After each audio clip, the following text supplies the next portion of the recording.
രാഷ്ട്രീയത്തിൽ ചെളിവാരിയ റീലുകളും പരസ്പരം കുറ്റപ്പെടുത്തലുകളും മാത്രം കണ്ടു ശീലിച്ച മലയാളികൾക്ക് മുന്നിലേക്ക് തികച്ചും വ്യത്യസ്തവും മാന്യവുമായ ഒരു രാഷ്ട്രീയ നിലപാട് ഉയർത്തിപ്പിടിച്ചുകൊണ്ട് ഒരാൾ കടന്നു വരികയാണ്. മറ്റാരുമല്ല, സിനിമാ മിമിക്രി വേദിയിൽ നിന്നും ജനഹൃദയങ്ങൾ കീഴടക്കി ഇപ്പോൾ പാലക്കാട്ടെ സ്വന്തം MLA ആയി മാറിയ പിഷാരടി. മുൻഗാമികളായ MLA മാർക്ക് എത്ര മാർക്ക് കൊടുക്കും എന്ന മാധ്യമങ്ങളുടെ ചോദ്യങ്ങൾക്ക് മുന്നിൽ പിഷാരടി നൽകിയ മറുപടി ഞെട്ടിച്ചു കളഞ്ഞു. തനിക്ക് മുൻപ് MLA മാരായ ഷാഫിയും രാഹുൽ മാങ്കോടത്തെയും പുകഴ്ത്തിക്കൊണ്ടായിരുന്നു പിഷാരടിയുടെ മറുപടി എത്തിയത്. അവർ നല്ല വികസനം ചെയ്തതുകൊണ്ടാണല്ലോ തുടർഭരണം കിട്ടിയത്. മാർക്ക് കൊടുക്കുകയാണെങ്കിൽ ഡിസ്റ്റിങ്ഷന് മുകളിൽ കൊടുക്കും എന്നായിരുന്നു മറുപടി. തന്റെ പതിവ് ശൈലിയിലുള്ള നർമ്മവും അതേസമയം കൃത്യമായ രാഷ്ട്രീയ മറുപടിയും ചേർത്തായിരുന്നു അദ്ദേഹം പ്രതികരിച്ചത്. ഇത്രയും കുറഞ്ഞ സമയം കൊണ്ട് രാഹുൽ മാങ്കോട്ടവും അതിനു മുൻപ് ഷാഫി പറമ്പിലും പാലക്കാട് നടത്തിയ മികച്ച വികസന പ്രവർത്തനങ്ങളാണ് യഥാർത്ഥത്തിൽ തന്റെ വിജയത്തിന് അടിത്തറയെന്നും തന്റെ മാതൃകയെന്നുമാണ് പിഷാരടി തന്റെ വാക്കുകളിലൂടെ വ്യക്തമാക്കിയത്. അവർ ചെയ്ത നല്ല കാര്യങ്ങൾ ജനങ്ങളിലേക്ക് എത്തിയത് കൊണ്ടാണ് ഈ തുടർച്ചയായ ജനപിന്തുണ കിട്ടിയത്. ജനാധിപത്യത്തിൽ ജനങ്ങൾക്കാണ് പരമാധികാരം എന്ന് ഓർമ്മപ്പെടുത്തുന്നതായിരുന്നു പിഷാരടിയുടെ വാക്കുകൾ.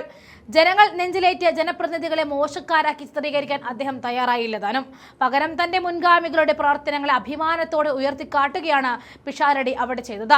തരം താഴ്ന്ന രാഷ്ട്രീയ വിമർശനങ്ങൾക്കപ്പുറം രാഷ്ട്രീയത്തിൽ പുലർത്തേണ്ട മാന്യത എന്താണെന്ന് ഈ ഒറ്റ മറുപടിയിലൂടെ അദ്ദേഹം തെളിയിച്ചു.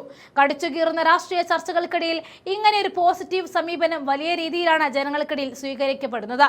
മുൻഗാമികളെ പുകഴ്ത്തിനൊപ്പം തന്നെ പാലക്കാട്ടെ ജനങ്ങൾക്ക് വലിയൊരു ഉറപ്പും അദ്ദേഹം നൽകുന്നുണ്ട്. അവർ തുടങ്ങിവെച്ച ഈ വികസന കുതിപ്പ് ഒട്ടും ചോർന്നു പോകാതെ അത് മുന്നോട്ട് കൊണ്ടുപോകുമെന്നും പാലക്കാടിന്റെ ഓരോ പ്രശ്നങ്ങളും കൃത്യമായി നിയമസഭയിൽ എത്തിച്ച അതിനുള്ള പരിഹാരം താൻ ഉറപ്പാക്കുമെന്നും അതിൽ മുന്നിൽ നിൽക്കുമെന്നും അദ്ദേഹം കൂട്ടിച്ചേർക്കുകയാണ്. അദ്ദേഹത്തിന്റെ വീഡിയോ ചേർക്കുന്നു, കാണാം.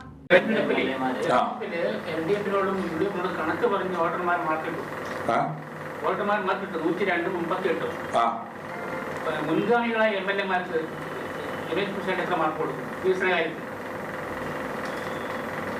അതൊരു കുഴക്കുന്ന ചോദ്യമാണ്.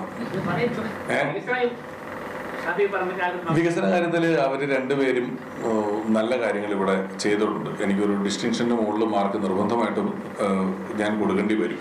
അവർ രണ്ടുപേരും അത്രയും കാര്യങ്ങൾ ചെയ്തിട്ടുള്ളതായിട്ടാണ് എനിക്ക് തോന്നുന്നത്. അതുകൊണ്ടാണല്ലോ അത് തുടരുന്നതും ഇവിടെ നിൽക്കുന്നതുമെല്ലാം.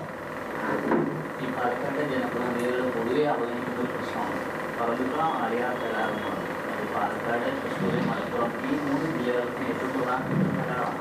ഒരു സീറ്റ് അത് പാലക്കാട്ടെ മലയാളത്തിൽ നമ്മുടെ സീറ്റുകളുടെ ഒരു പ്രശ്നം എന്നുള്ള മാത്രമാണ്. അപ്പോൾ അതിലെന്താണ് അതിപ്പോൾ ഓരോ 30 വർഷം കൂടുമ്പോഴും അത് പുതുക്കണം, കരാർ പുതുക്കണം എന്നുള്ള വ്യവസ്ഥയില്ല. പക്ഷേ 1958 മുതലുള്ള മുൻകാല പ്രവർത്തനത്തോട് കൂടിയിട്ടാണ് സീറ്റുകൾ കേവലം അത് പ്രധാനമൊന്നും മുൻകൈ എടുത്തത്. ഞാൻ നേരത്തെ പറഞ്ഞത് ഗവൺമെന്റ് പോളിസിയുമായിട്ട് ബന്ധപ്പെട്ടിട്ടുള്ള കാര്യമാണല്ലോ.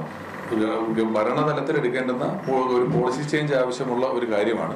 അത്തരത്തിലുള്ള കാര്യങ്ങളാണ് ഞാൻ ഏറ്റവും ആദ്യം പറഞ്ഞതുപോലെ ഇപ്പം നമ്മൾ ചോദിക്കുന്ന എല്ലാ കാര്യങ്ങളിലും മാധ്യമങ്ങൾ ഉൾപ്പെടെ നിങ്ങളുടെ ശ്രദ്ധയിൽ ഒരുപക്ഷെ എന്നേക്കാൾ കൂടുതൽ ഇവിടുത്തെ ഏറ്റവും കൂടുതൽ പ്രദേശങ്ങളിൽ ഇപ്പോൾ നമ്മൾ ഈ മിണ്ടുന്ന സാഹചര്യത്തിൽ കൂടുതൽ അറിയുന്നതും ചെയ്തിട്ടുള്ളതും പോയിട്ടുള്ളതും ആൾക്കാരോട് സംവേദിച്ചിട്ടുള്ളതും ഒക്കെ നിങ്ങളാണെന്നിരിക്കെ നമ്മൾ ഒന്നിച്ച് മുന്നിലേക്ക് പോവുക, അല്ലെങ്കിൽ എനിക്ക് ഇത്തരത്തിലുള്ള കാര്യങ്ങൾ നേരത്തെ പറഞ്ഞതുപോലെ തിരുത്തിയും പറഞ്ഞതൊന്നും മുന്നിലേക്ക് പോകുക എന്ന് പറഞ്ഞത് അതുകൊണ്ടാണ്. ഇത്തരത്തിലുള്ള എല്ലാ വിഷയങ്ങളും നമുക്ക് അഡ്രസ്സ് ചെയ്യാം, എല്ലാ വിഷയങ്ങളും നിയമസഭയിൽ എത്തിക്കാം, എല്ലാ മന്ത്രിമാരോടും അതാത് വകുപ്പുകളോടും നമുക്ക് ആവശ്യങ്ങൾ അറിയിക്കാം.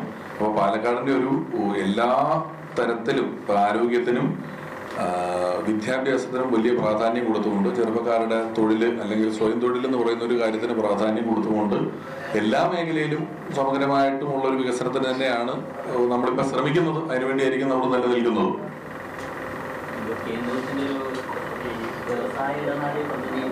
കഞ്ചിക്കോട് വരുന്നത്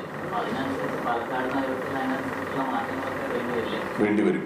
പാലക്കാടിന് എൻ്റെ ഒരു ഞാനത് നമ്മൾ തെരഞ്ഞെടുപ്പ് മുമ്പ് ചോദിച്ചപ്പോൾ പറഞ്ഞിരുന്നു, അത് പാലക്കാട് ടൗണ് പെട്ടെന്ന് ഇത്രയും ഒരു ആളുകൾ ഇങ്ങ് വരിക എന്ന് പറയുന്നത് അക്കോമഡേറ്റ് ചെയ്യാൻ സജ്ജമായിട്ടുള്ളൊരു ടൗണായിട്ടല്ല ഇരിക്കുന്നത്. കുറച്ച് ടൗണിന് എക്സ്റ്റൻഷൻ സ്വാഭാവികമായിട്ടും പാലക്കാടിൽ ഉണ്ടാകേണ്ടതായിട്ടുണ്ട്. നമ്മൾ ന്യൂഡൽഹി ആയ പോലെയും എറണാകുളം പിന്നീട് ഈ ബൈപ്പാസിലോട്ട് വന്നതുപോലെയും എല്ലാം പാലക്കാട് നഗരം കുറച്ചുകൂടെ എക്സ്റ്റെൻഡ് ചെയ്യേണ്ടതായിട്ട് വരും. വന്ന് താമസിക്കുന്ന ആളുകളുടെ എണ്ണം കൂടുമ്പോഴാണ് സ്വാഭാവികമായിട്ടും ഇത്തരത്തിലുള്ള എക്സ്റ്റൻഷനുകളും കാര്യങ്ങളും എല്ലാം വരിക. ഒപ്പം ഒരു വികസനം വരുമ്പോൾ ആ വികസനം ആ നാട്ടുകാർക്കൊട്ടും പ്രയോജനമില്ലാത്ത രീതിയിൽ വന്ന ആളുകളിലോട്ട് മുഴുവൻ ഫോക്കസ് ചെയ്ത് പോകാതെ ഇവിടെ വരുന്ന ഏത് വികസനത്തിൻ്റെയും ഒരു ഗുണഫലം അനുഭവിക്കാൻ ഇവിടുത്തുകാർക്ക് കൂടി പറ്റുന്ന രീതിയിൽ അതിനെ മാറ്റിയെടുക്കാനുള്ള ശ്രമം ഉറപ്പായിട്ടുണ്ടാവും. എന്തോ അതിന് പ്രത്യേക പദ്ധതി തയ്യാറാക്കുന്നുണ്ടോ? അതിന് പദ്ധതികൾ തയ്യാറാക്കുന്നുണ്ട്. ഞാൻ ഈ പല കാര്യങ്ങളും അതാത് മേഖലയിലെ വിദഗ്ധരുമായി കൂടി ആലോചിച്ചിട്ടാണ് നമുക്ക് ചെയ്യാൻ പറ്റുള്ളൂ. അതാത് മേഖലയിൽ ഒരു ടൗൺ പ്ലാനിംഗ് ആണെങ്കിൽ, ടൗൺ എക്സ്റ്റൻഷൻ ആണെങ്കിലും, ഇപ്പം കൃഷിയുടെ ഏരിയ വരുമ്പോഴാണെങ്കിലും നമുക്ക് അറിയുന്നതിനേക്കാൾ കൂടുതൽ ആ മേഖലയിൽ നിൽക്കുന്ന ആളുകളുമായിട്ട് കൂടുതൽ സംവേദിച്ചിട്ട് അവരുടെയും കൂടെ ഇൻപുട്ടുകൾ എടുത്തിട്ടാണ് ചെയ്യേണ്ടി വരുന്നത്. അപ്പോൾ അത് നമ്മൾ ഓൾറെഡി തിരുവനന്തപുരത്ത് പോയ സമയത്ത് പാലക്കാടിൻ്റെ പ്രാഥമിക ആവശ്യങ്ങളുമായി ബന്ധപ്പെട്ട് നിൽക്കുന്ന വകുപ്പ് മന്ത്രിമാരെ നേരിട്ട് കാണുകയും ഞാൻ ഒന്നുകൂടെ വരും, ഇന്ന കാര്യങ്ങളുണ്ട് എന്ന് പറയുകയും ചെയ്തു വെച്ചിട്ടുണ്ട്. അപ്പോൾ അതുമായി ബന്ധപ്പെട്ട് ഇനി കൂടുതൽ ഒരു പ്രൊജക്റ്റായി ആവശ്യങ്ങൾ കുറച്ചുകൂടെ പേപ്പറാക്കിയിട്ട് വീണ്ടും ചെല്ലുകയും ചെയ്യാനാണ് പ്ലാൻ.